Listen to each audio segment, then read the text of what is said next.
Bonjour et bienvenue dans ce nouvel épisode du podcast Parole de Druide. Et je suis à nouveau en merveilleuse compagnie de Druidess Adana. Bonjour Joël, comment vas-tu? Je vais bien. Coucou Christophe, comment ça va toi? Ouais, ça va super, très heureux de te retrouver. Et puis on voulait lancer une série Mm. de 4 épisodes aujourd'hui euh, pour parler un peu des fêtes druidiques, mais pas toutes les fêtes druidiques, mais un certain nombre de fêtes. Alors, on va parler de Beltane, hein, pour planter le décor, Mhm. qui est la fête du 1er mai.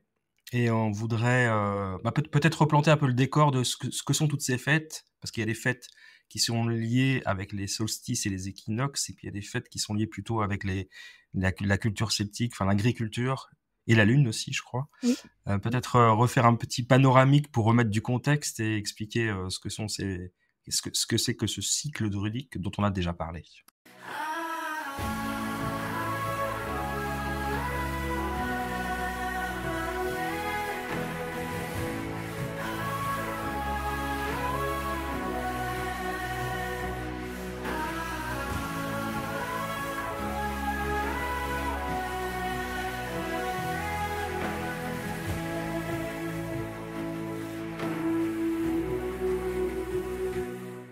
Bienvenue à Parole de Druide, le podcast où la sagesse ancienne rencontre le monde moderne. Je suis Joëlle Chautan, également connue sous le nom de Druidess Adana, fondatrice de l'école de druidisme éoriane à Baule en Suisse, près de Neuchâtel. Avec mon apprenti Christophe Rousseau, nous explorons ensemble l'histoire, les légendes et les pratiques du druidisme au XXIe siècle. Rejoignez-nous dans ce voyage spirituel où nous partageons des récits inspirants des rituels ancestraux et accueillons des invités spéciaux tout en promouvant une spiritualité de paix et d'amour. Préparez-vous à découvrir les mystères et la magie du druidisme moderne.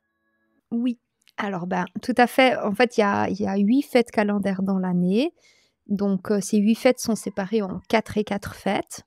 Les 4 fêtes dont on ne va pas parler dans ces 4 épisodes-là, mais on pourra peut-être une fois après avoir quelque chose à ce sujet si ça vous intéresse.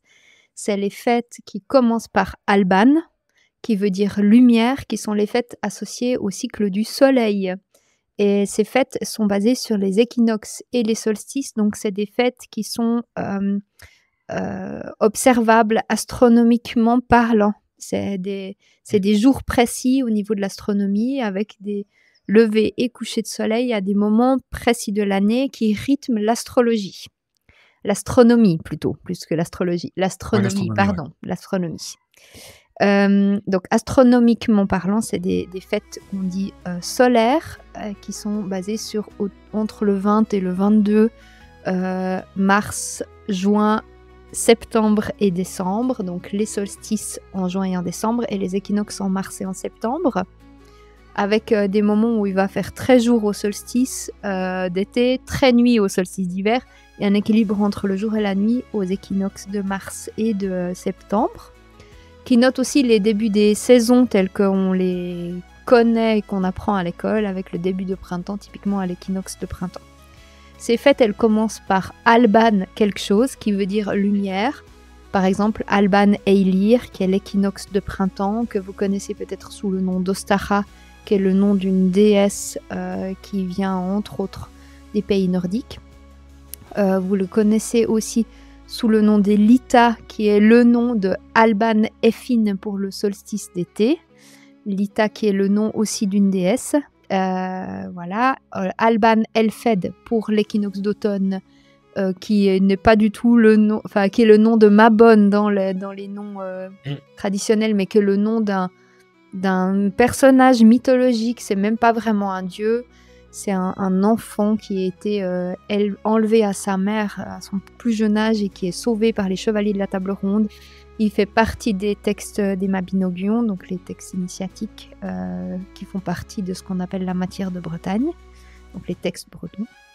Et puis Alban Artan, qui est la lumière d'Arthur, qui est le solstice d'hiver. Donc toutes ces fêtes, elles commencent par Alban quelque chose. Donc Alban Artan aussi, on l'appelle Yule, qui est un nom des peuples nordiques également.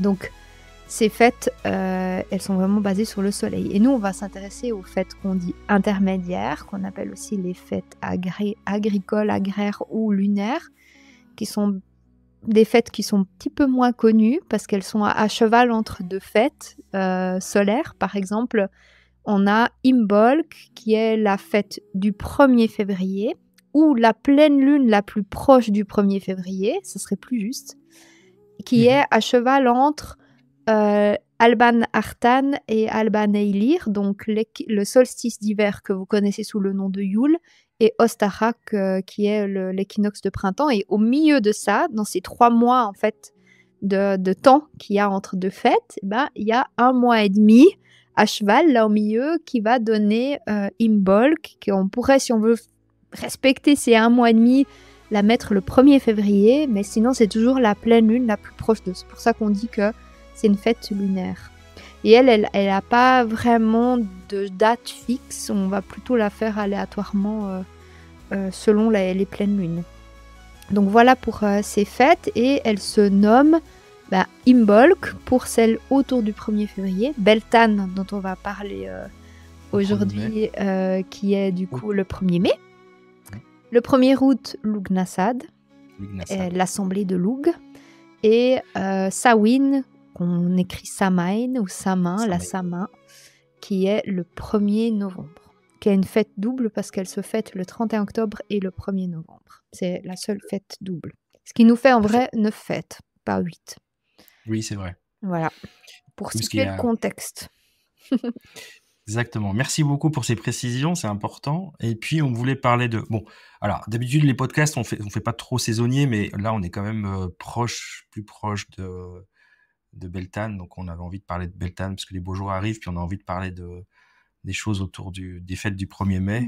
Je trouve moi, j'aime bien ces fêtes intermédiaires. Elles sont toujours très joyeuses et très festives, en fait. Oui, c'est vraiment des fêtes du peuple. Hein. On voit que les gens se réunissaient pour ces fêtes-là, plus presque que pour les autres fêtes, qui vont plus se faire au sein de la maisonnée ou entre initiés, dans la classe sacerdotale, avec des rites plutôt entre initiés ou au sein de la maisonnée. Mais il y a moins cette rencontre et ce partage qu'il y a dans les fêtes lunaires.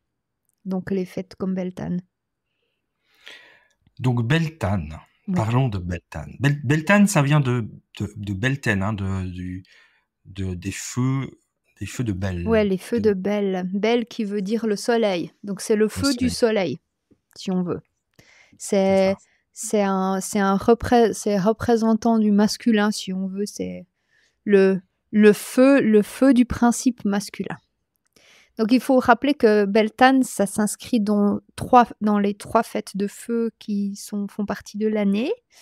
Donc des fêtes liées à la fertilité. On commence les fêtes fertilité à Imbolc, donc autour du 1er février, avec le nouvel an des arbres qui se situe à la pleine lune la plus proche du 1er février.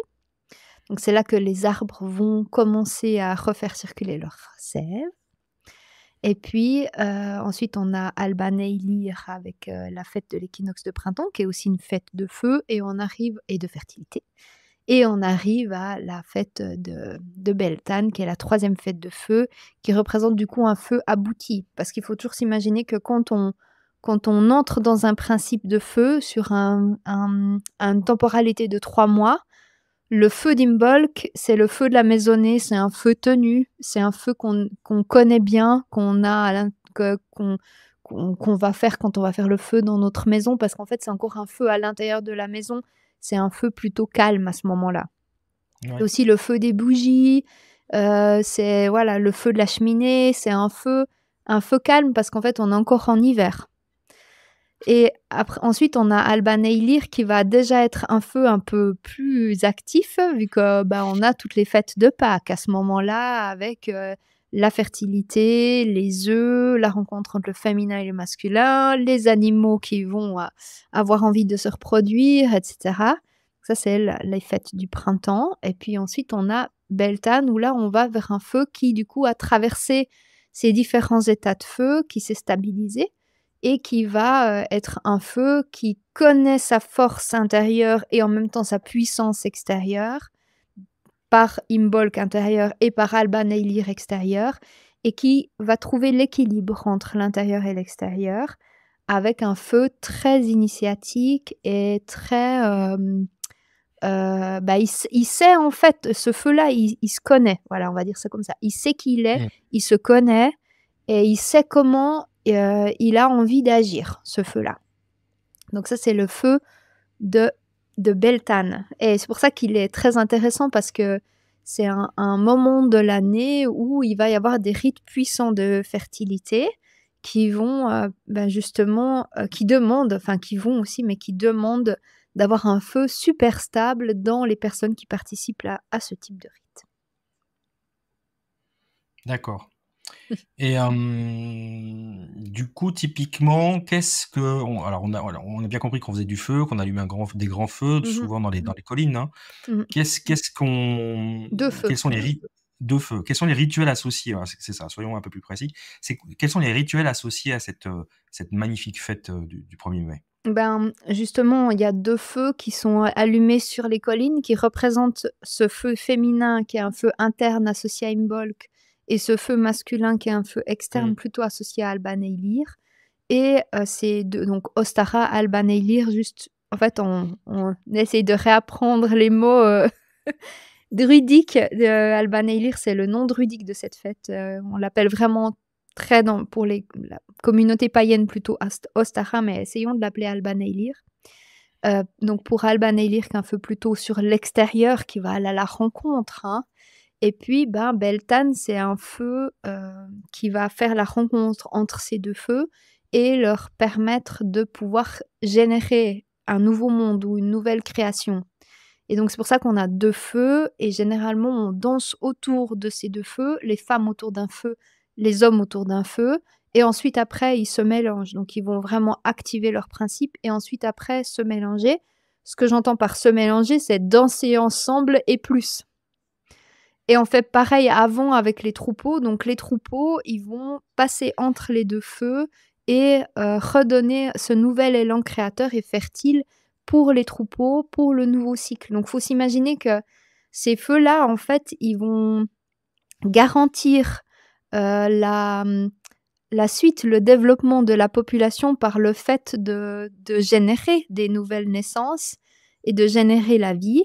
Et ce fait de générer la vie, en fait, il se fait à différents niveaux. On va travailler sur les graines, on va travailler sur la terre, on va danser Mmh. ensemble pour faire en sorte que la terre soit génératrice de vie.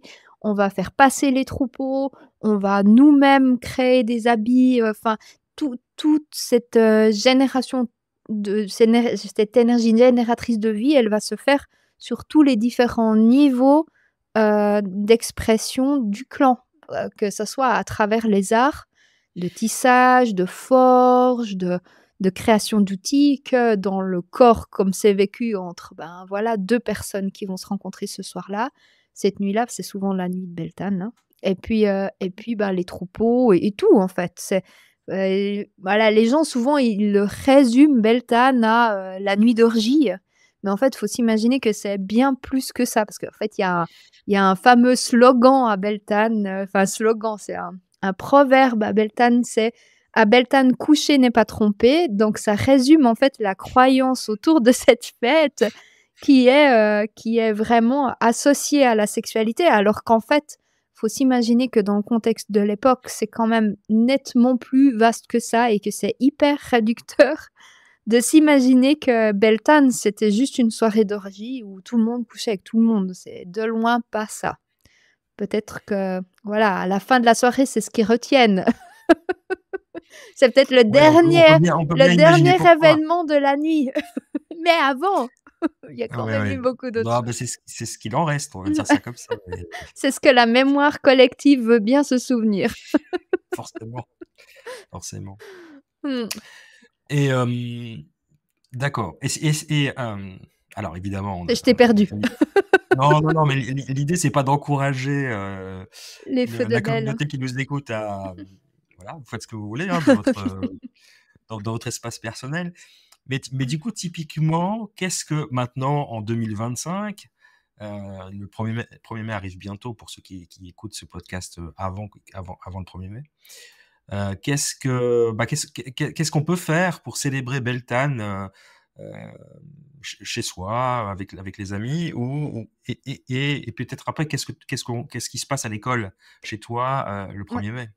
Oui, alors, déjà, pour recontextualiser, parce que c'est bien joli de dire: «À telle fête, il faut faire ça», et nous, enfin, ils nous connaissent avec le temps, on aime bien expliquer pourquoi, hein. Donc, voilà, comme je l'ai dit, et c'est vraiment, il y a ces 3 feux, et donc du coup, à Beltane, on est dans un feu initiatique et créateur qui fait se regrouper notre feu qui donne à l'extérieur et notre feu qui donne à l'intérieur. Donc, c'est comment je m'exprime dans le monde extérieur et comment je suis à l'intérieur, qui est connu, qui est maîtrisé normalement. Après, on a cycle après cycle pour refaire les cours, hein, pour se remettre dedans, hein. C'est pas parfait, du jour au lendemain. Ça veut dire que je sais comment je peux donner mon énergie aux autres, ça c'est ce qu'on appelle le monde extérieur concrètement, et le monde intérieur, c'est comment est-ce que je m'accorde de l'énergie à moi-même et comment je tourne mon énergie aussi vers moi-même. Donc si je m'épuise pour l'autre puis que j'ai plus d'énergie pour moi, c'est que mon feu, intérieur et extérieur est pas encore complètement au point. Donc à Beltane, on est censé être au moment de l'année où ça c'est réglé, en fait. On est censé l'avoir travaillé. Donc c'est pour ça qu'on peut se réunir avec l'autre pour pouvoir vivre un moment sacré avec l'autre et générer un être. C'est quand même le but de la tribu, c'est de générer les futurs membres de la tribu qui saura s'écouter et être aussi au service du clan. Donc du coup, on dit aussi que ce moment-là, à Beltane, c'est là que sont créés les futurs druides, parce qu'en fait, c'est des personnes qui maîtrisent le feu, qui vont engendrer un nouvel être, qui du coup va aussi maîtriser le feu, vu que il est il est bien géré chez les parents, parce qu'il y a quand même une influence parentale sur l'enfant. Je pense qu'actuellement, on en a quand même aussi encore conscience. Et donc, le fait que c'est une fête de l'amour, c'est là-dessus. Mais aussi, il y a une autre chose, c'est que le voile entre les mondes est fin à Beltane. Qu'est-ce que c'est le voile entre les mondes? C'est une espèce de trame qui sépare l'autre monde, donc le monde de l'esprit, le monde des esprits de la nature, le monde des êtres avant l'incarnation, le monde des dieux, et notre monde de la matière. Et ce voile, au moment de Samhain, et au moment de Beltane, il est fin. C'est les 2 moments de l'année où ce voile il devient très fin. Donc ça veut dire aussi que les âmes, elles traversent plus facilement le voile pour venir dans la matière à ce moment-là. Donc ça veut dire que c'est aussi un moment dans l'année où c'est propice pour faire des enfants. Parce que la traversée, elle se fait plus simplement aussi pour des âmes qui ont un certain niveau qui leur permet de venir dans la matière plus facilement. Donc, ça veut dire que quand on a 2 parents qui sont avec leur feu qui est vraiment bien inspecté, qui est bien posé en eux, qui en plus appelle une âme très élevée parce qu'on veut faire le futur druide du clan, et du coup, ce moment-là de l'année, Charlie, de ce moment-là de l'année, on peut les faire descendre plus facilement. Donc c'est aussi pour ça que c'est une fête de rencontre et de partage, et une fête où il y a beaucoup de partage autour de la sexualité. C'est parce que c'est une fête très propice à la fécondité, et donc du coup pour les personnes qui ont envie d'avoir des enfants, c'est un moment de l'année qui est plus propice. Aussi dire ça comme ça. Donc voilà un peu pour rappeler le contexte. Aussi la fête des esprits de la nature. Et donc, c'est vu que le voile est fin à Samhain, on va plutôt célébrer les morts et les enfants à naître, donc ce passage entre la mort et la vie.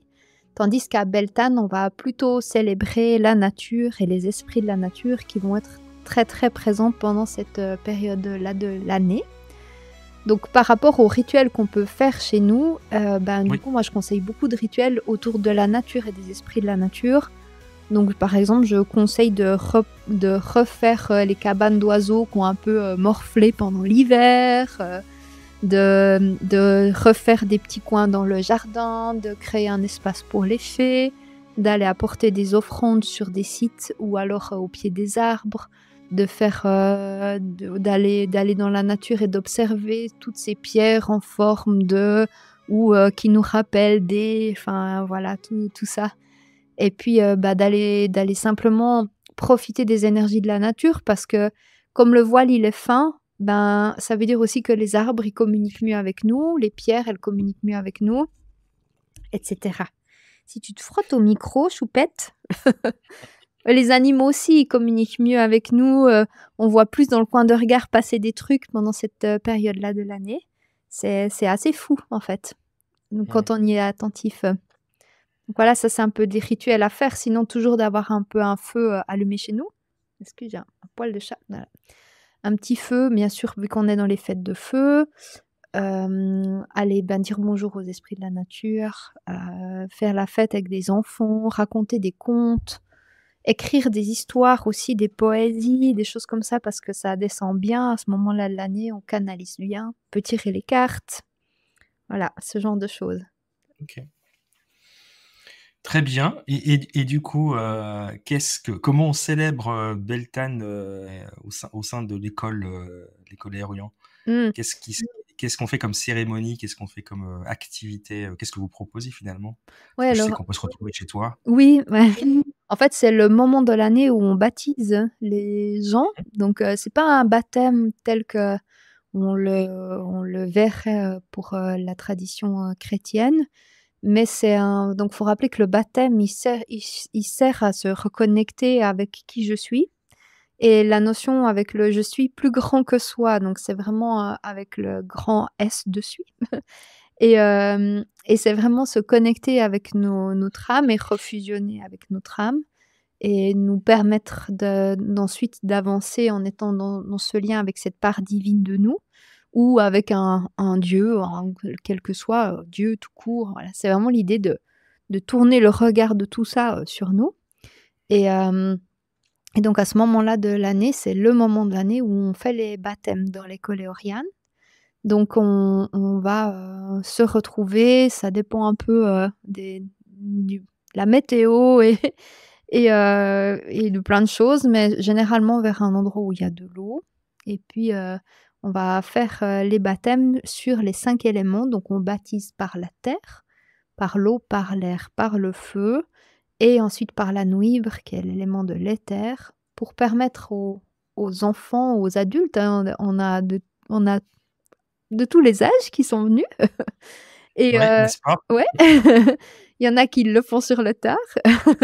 Il y en a Ouais, qui le font ouais. chaque année aussi, mes filles, elles le font chaque année et l'idée c'est de remettre, en fait, le c'est un c'est un baptême qui en fait n'entre pas du tout en concurrence avec d'autres types de baptêmes, mais c'est simplement de se dire: «Ben, je me relie avec les forces de la nature, Heu, je me relie avec, la source en moi et cetera. Donc Mmh. c'est une reconnexion avec notre propre partie divine et les parties divines à l'extérieur de nous. J'ai poil de Charlie C'est qui m'embête depuis tout à l'heure, désolée. Mais voilà, c'est un beau moment, hein, je sais pas comment tu aurais envie de l'expliquer toi qui l'as vécu, hem, ouais, alors j'en garde un souvenir, incroyable parce que c'était vraiment un moment extraordinaire. Alors j'avoue que pour être honnête, je m'attendais à rien en fait, je savais pas du tout à quoi m'attendre, hein. En plus j'étais venu, alors que à la base je devais pas venir, je Mmh. t'avais raconté, hein, mon agenda s'était libéré miraculeusement, un mercredi en plein milieu de semaine, Mmh. aucun rendez-vous. Je me suis dit: «Bah tiens, si j'allais, si j'allais du côté de Neuchâtel, du côté du lac de Neuchâtel pour faire le baptême». Et je me rappelle d'un moment, assez magique, c'était le matin, il y avait un beau soleil. C'était Mmh. ma on était au bord du lac, sur les galets là, c'était très, très À joli la pointe du grain. et à la pointe du Grain, Mmh. pour ceux qui connaîtraient la région du lac de Neuchâtel, très magnifique endroit avec des beaux arbres Mmh. et ouais, c'est un beau moment de partage, alors il y a la petite cé il y a le côté cérémonial évidemment qui est intéressant, mais au-delà de cela, j'ai trouvé qu'il y avait une vraie circulation de belle énergie, voilà, il y avait un magnifique soleil et puis une belle énergie. Déjà, moi je suis quelqu'un de très, aquatique, donc le fait qu'on soit au bord de l'eau, pour moi, c'était vraiment quelque chose, c'était un plus, je pense. Donc il y avait une belle énergie déjà, du lac, il y avait une belle énergie du soleil et puis du groupe de personnes qui étaient présents. On sentait vraiment que tout le monde était là avec la plus grande bienveillance et voilà, c'était agréable. Tous habillés en blanc ou en clair, donc c'est très joli. Et puis un vrai moment de partage, et puis un moment très... je cherche le bon mot, je ne suis pas sûr de le trouver. Ouais, très, où j'ai ressenti une chaleur et un amour inconditionnel. C'est au moment où Julien, donc c'est ton mari qui m'a baptisé. Toi, je t'avais demandé d'être mon témoin, donc tu étais derrière moi. Et j'étais entre vous deux, et du coup, je me suis senti entouré d'un amour incroyable. Vraiment, j'ai rarement senti ça. D'ailleurs, on s'est pris dans les bras après. C'était très, moi, c'était très émouvant. J'en garde un vrai beau souvenir. C'était très chouette. Et puis, donc il y a le côté un petit peu, voilà, la cérémonie, les émotions qu'on ressent à ce moment-là. Et puis après, il y a ce moment de... Bon, il y a les petites choses qu'on fait. Il y a le mât où on accroche le fameux mât de Beltane, du coup, parce Avec le on en a fait ruban. un. Ouais. Donc il y a ces petites choses très sympathiques qu'on aime faire. Le fait d'aller chercher, on ramassait des petites pierres aussi au bord du lac, des pierres des fées, parce qu'il y en a là, à cet endroit-là. Donc ça, c'était sympa. Et puis après, il y a le côté convivial on se retrouve pour aller partager un repas ensemble. Tout le monde avait amené quelque chose à manger. Et puis passer l'après-midi comme ça. La journée, c'était vraiment une journée hors du temps, pour moi en tout cas. Surtout que c'était en plein milieu de ma semaine de travail, donc c'était rigolo. Et je pense en effet, maintenant que tu le dis, que je le referai. Je pense que c'est pas quelque chose qu'on doit faire qu'une seule... Enfin, on fait comme on veut, hein. Mais c'est pas comme le baptême, en effet. Moi, j'étais baptisé quand j'étais enfant, donc je m'en souviens pas. Et puis voilà, je suis pas plus attaché que ça à la religion catholique, mais j'ai été baptisé en tout cas. Là, c'est un peu différent. On a envie de se reconnecter à soi, comme tu dis, c'est pas mal. Je trouve que c'est une belle image. En tout cas, moi, j'ai l'impression que c'est le jour où je me suis dit, ok, je suis un druide, c'est clair. Je vais continuer mon apprentissage, mon chemin. Mais maintenant, je sais que je sais qui je suis. C'est ça la bonne réponse. C'était exactement ça. Donc c'était un chouette moment. Ouais, puis il y a des gens qui le font même en dehors du druidisme. Il y a des gens qui le font des fois pour leur enfant en disant j'aimerais que mon enfant puisse être baptisé par les forces de la nature, parce que je sais comme ça qu'il va avoir la nature qui va tourner son regard vers lui quand il en a besoin. Moi, c'est aussi dans ce but-là que j'ai proposé à mes filles de le faire. C'est de leur dire, voilà, il y aura peut-être un jour, tu auras besoin de l'aide des esprits de l'eau ou de l'aide des esprits du feu. Je sais pas dans quelle situation tu peux te retrouver tout à coup. D'avoir ce lien qui est activé et qui a été conscientisé et qui a été activé dans un espace sacré avec une intention claire de baptême par rapport à ça, ça peut être quelque chose d'important. Et c'est aussi dans ce cadre-là qu'autrefois ils faisaient les baptêmes. C'était pour s'assurer que leur enfant allait aller au paradis, entre autres, hein. Sinon, ils se retrouvaient dans l'espèce de méandre. Ouais. Donc, fallait baptiser les enfants le plus vite possible. Mais voilà, là, c'est vraiment aussi, pour moi, c'est une façon de tourner le regard de ce grand tout vers la personne, et en même temps que la personne, elle tourne son regard vers ce grand tout aussi. C'est cette espèce de va-et-vient constant qu'on exprime souvent dans le druidisme. C'est pas juste dans un sens, c'est dans les deux sens. C'est je reçois la lumière du soleil, et ensuite cette énergie de la lumière du soleil, je la renvoie au soleil. Pareil pour le créateur et la création. Et donc là, c'est un peu la même façon. Ce baptême, c'est une activation de lien.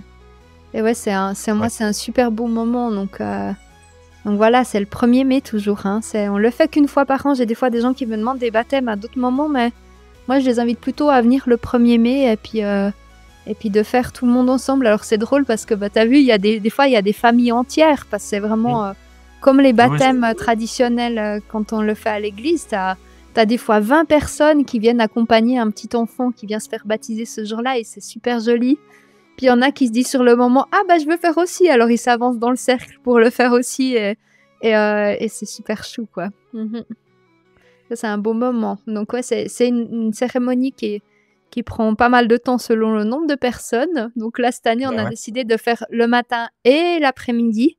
Ah ouais? pour avoir 2 espaces de cérémonie, pour pas faire des cérémonies qui durent 2 heures parce que, ben, c'est vrai qu'on prend, chaque fois bien, 5 minutes avec chaque personne, donc ça prend vite du temps.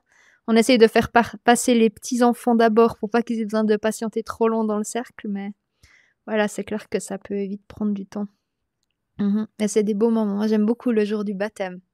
C'est, c'est en effet, il y a une belle lumière, une belle énergie, puis quelque chose de tellement vivant. Mais c'est ça aussi les énergies de Beltane, hein, c'est vraiment la fête de la vie, je trouve, Ouais.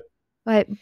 J'aime Oui, beaucoup oui. les Alors fêtes ces fêtes, un peu intermédiaires comme ça. Il y a quelque ouais, chose moi où on sent aussi. le clan vraiment fort. Ouais. Mmh. Je trouve c'est assez fort, alors c'est les fêtes solaires, évidemment qu'elles sont importantes, enfin, Mmh. en lien avec les astres, l'astronomie, c'est évidemment que c'est très important. Mmh. Mais c'est vrai que ces fêtes-là, je les trouve, très, ouais, il y a un côté païen évidemment, mais un côté, populaire dans le bon sens du terme, Ouais. on se retrouve, on fait la fête. Bon, bah, évidemment que Beltane, c'est au-delà de ça puisque ça évoque plein de choses, n'est-ce Mmh. pas? Dans l'imaginaire, collectif, à juste titre, hein, de toute façon, Oui, ben, alors, si vous venez faire le baptême à Beltane, enfin à l'école éolien, le soir il se passe rien, je vous le dis tout de voilà. suite, ne venez pas dans un but de il y Voilà. aura pas. Non, non, il y aura pas, non. C'est notre, façon de faire à nous, c'est vraiment plutôt en lien avec les esprits de la nature et après, voilà, ce que vous voulez faire le soir, c'est libre à vous. C'est ça, Mais ça se passe ailleurs. on fait pas les fameux feux de Beltane, ce genre de choses, pour l'instant. Pour l'instant. OK. Parce que aussi, il faut savoir que les cérémonies de la jour enfin, l'important pour nous, c'est de marquer les cérémonies. Quand on s'est engagé en tant que druide, Julien et moi, l'idée, c'est de marquer les cérémonies. Enfin, on doit être disponible pour marquer les cérémonies. Donc voilà, la cérémonie du baptême prend déjà beaucoup de place énergétiquement dans la journée. Donc on Mmh. n'aurait pas l'espace encore pour pouvoir gérer une cérémonie du soir. Faudrait presque que ça soit quelqu'un d'autre qui Ouais, c'est l'organise. ça. Parce qu'il faut savoir que pour une cérémonie, c'est pas juste, je débarque avec ma robe blanche et puis mon bâton, quoi. C'est toute une préparation, vibratoire avant, pour ouvrir un espace dans lequel il se passe des choses au-delà de tout ce qu'on peut voir, parce qu'on génère quelque chose à travers la cérémonie. C'est pas juste du Mmh. spectacle, c'est vraiment une création d'un espace particulier pour influer la trame d'une certaine façon. Et ensuite, après on clôt ça, mais ça se dissout encore un peu dans le temps. Donc, Oui. gérer un espace de baptême et puis après encore gérer un espace autant intense que les feux de Beltane avec tout ce que ça engendre, ouais, soit il faut que je me démultiplie, soit il faut qu'il y ait quelques marcassins de l'école qui soient devenus druides pour, gérer les feux de C'est ça. Beltane derrière, dans Exactement, quelques années. exactement. Dans Et je quelques années, je pense que ça sera possible. ouais, je pense, ouais. Ça va être Donc sympa. le message est lancé, Ouais. aux marcassins de l'école. Voilà, vous avez entendu. Dépêchez-vous, avancez sur la voie. On a besoin de vous! Oui, en attendant, tout ce qui se passe dans l'intimité des feux de Beltane reste chacun chez soi. Voilà, parfait. Mmh. Est-ce que je suis en train de me dire, mais voilà, on a bien parlé de cette Ouais, belle fête. Est-ce bah, qu'on a un, il y a le mât, peut-être ouais, on le peut mât parler du mât parce que ouais, je l'ai un peu abordé pour le baptême, mais il y a il y a le la tradition du muguet, mât. ouais, il y a le muguet du 1er mai qui rappelle Alors le la muguet du 1er mai, pureté, c'est juste ça? voilà, oui, c'est vraiment le rappel de la pureté, c'est la plante qui pousse à ce moment-là. C'est le lien entre le féminin et le masculin, c'est la coupe, c'est une petite cloche comme ça. Ça rappelle aussi la notion de naissance, ça ressemble à la personne neige, donc c'est vraiment cette énergie qui perce Ouais. et qui transforme les choses. Ça rappelle aussi la cloche de la fête d'Alban Eylir, donc il y a le lien entre les 2, entre la perce neige d'Imbolc et la cloche d'Alban Eylir, qui rappelle aussi la pureté, enfin voilà.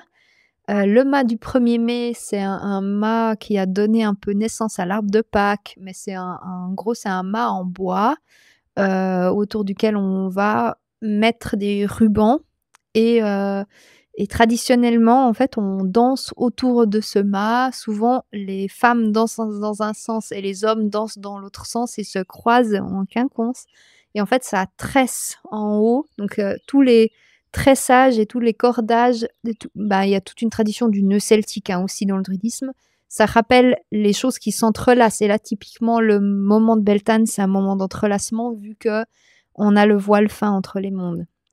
Donc du coup, cet entrelacement de lassages et de rubans fait qu'à la fin, on se retrouve entre guillemets relié à quelqu'un. Et du coup, c'est censé être la personne avec qui on va danser, voilà, et qui va peut-être se passer quelque chose le soir.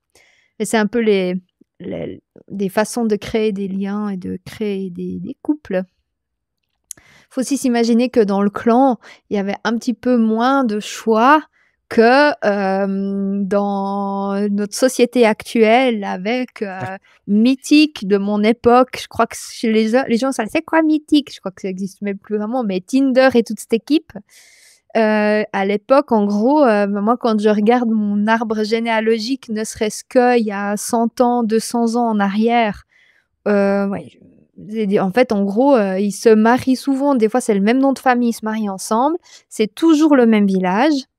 Et c'est toujours dans la même région. Donc, ils se marient avec des personnes qu'ils connaissent depuis tout gosse parce qu'en fait, voilà, c'est la même vallée, quoi. Enfin, je viens d'une vallée du Dimtiktal au canton de Berne. C'est vraiment...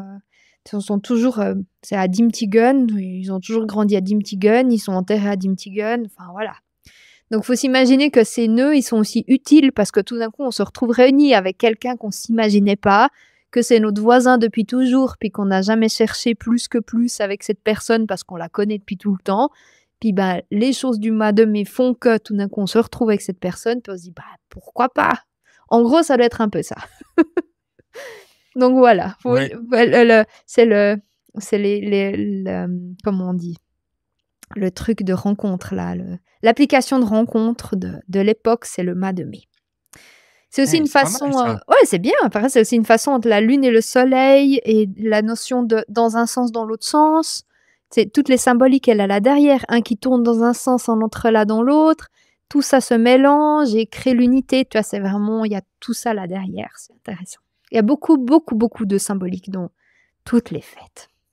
Ouais, mais c'est ça qu'on aime. Mhm. Puis on voit que ça a donné naissance à nos fêtes modernes, donc moi je trouve ça toujours intéressant. Ouais. La fête du 1er mai, c'est quand même pas rien qu'on ne travaille pas le 1er mai, parce qu'on peut pas travailler et trouver l'amour, n'est-ce pas? Si seulement à chaque fois qu'on cherchait l'amour, on pouvait ne pas travailler, je pense qu'il y en a beaucoup qui seraient motivés à chercher l'amour plus assidûment. Peut-être, hein, peut-être. Ça ferait pas de mal en ce moment, en tout cas. C'est vrai. Donc, ce que je propose, c'est qu'on finisse l'épisode avec peut-être Une petite un triade. poème ou une triade ou un peu de philosophie druidique de ton cru. Voilà, alors j'ai une triade sous la main. Alors, 3 portes s'ouvrent à Beltane.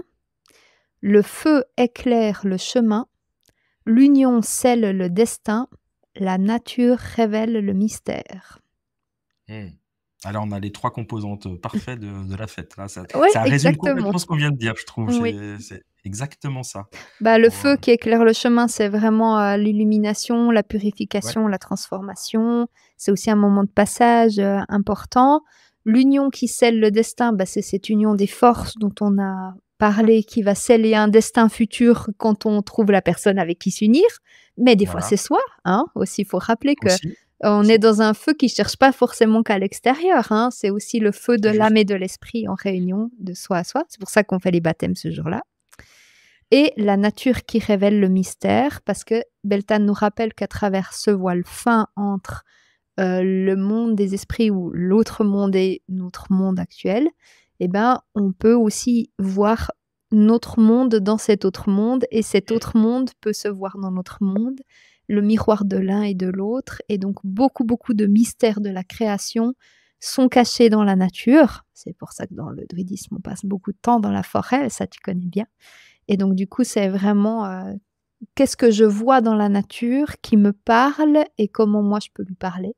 et comment révéler les mystères du monde à travers simplement l'observation et la contemplation et le fait d'être en lien. Voilà. Merci. Avec Merci beaucoup, Joël. plaisir. Avec plaisir. Je trouve que c'est une bonne idée de partager sur ces fêtes-là. Elles nous Mmh. inspirent tous les 2, je trouve. Ah ouais, C'est un c'est riche, c'est un c'est tellement beau. c'était un très bel épisode. Mmh. Donc, bah, bah, je te remercie évidemment. On remercie les auditeurs et auditrices et puis on se retrouve dans une semaine Mmh. pour parler de la prochaine fête, logique. Enfin, on va les faire dans l'ordre, hein, je pense. Je sais pas ce que On tu en fait les penses? 4 fêtes, on avait dit, hein, donc ce Ouais, serait on le a dit, hein, Lughnasadh. on va passer au 1er août après. Mmh mh. Mais elles seront évidemment publiées avant le 1er août. Une très belle fête aussi le 1er août, donc on vous tease un petit peu, mais déjà on sent que voilà, c'est une fête magnifique, Mmh. celle du 1er août. C'est la fête suisse quand même. C'est Et ouais, quand même la c'est fête la suisse, fête la fête nationale. nationale suisse. Important. Étrangement. Mmh mh. Étrangement, Étrangement, mais ça, on vous expliquera pourquoi. c'est ça. Donc en attendant, je te souhaite une belle semaine, je Merci. t'embrasse et à très bientôt et à À très bientôt tout bientôt. le monde. À bientôt tout le monde, merci. Merci Christophe. Il était une fois une forêt sacrée et au centre